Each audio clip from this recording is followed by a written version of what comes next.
This video is going to be on writing an equation in point-slope form given the slope and a point.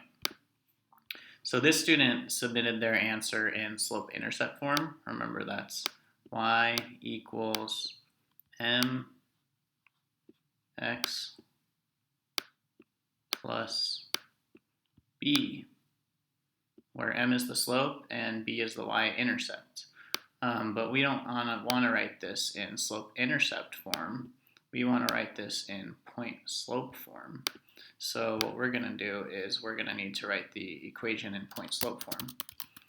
So let's recall what that means. Now, slope-intercept is, slope-intercept is good when you have the slope and the y-intercept.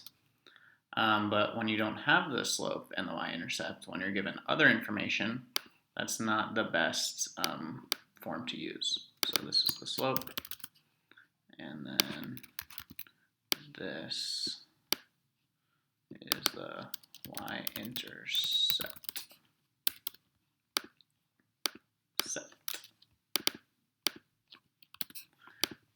So in point-slope form, that's better to use when you're given a point and you're given the slope. The slope is right here, right?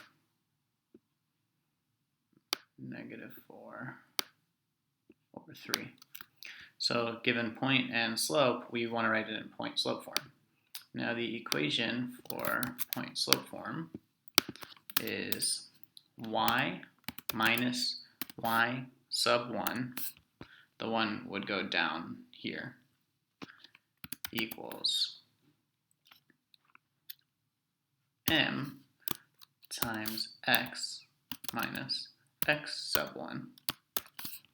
So remember, whenever we're writing a linear equation, we're not replacing the y and the x, we're replacing the other variables or parameters. So in this case, we're not replacing the y or the x, we're replacing the y1, we're replacing the m with the slope, and we're replacing the x1. And you'll see those three values are given to us here. This first one right here, what comes first, our x or our y? Our x value comes first, so that's your x1, and then that's your y1. So your x sub 1 is 9, your y sub 1 is 1, and this value right here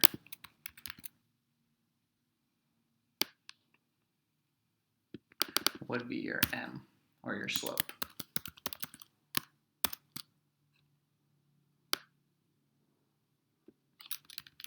Okay. So let's just plug those numbers in, and the biggest mistake that students make usually is with the negative signs, right? See, there's a negative sign in this equation and another negative sign right here. So when we plug it in, we want to put everything in parentheses and make sure we cancel out any negatives that occur. So y doesn't change, minus y1, y1 is 1, so y minus 1 equals m, which is -4/3, times the quantity of x minus, remember the x doesn't change, but the x1 is 9 right here. There's your answer.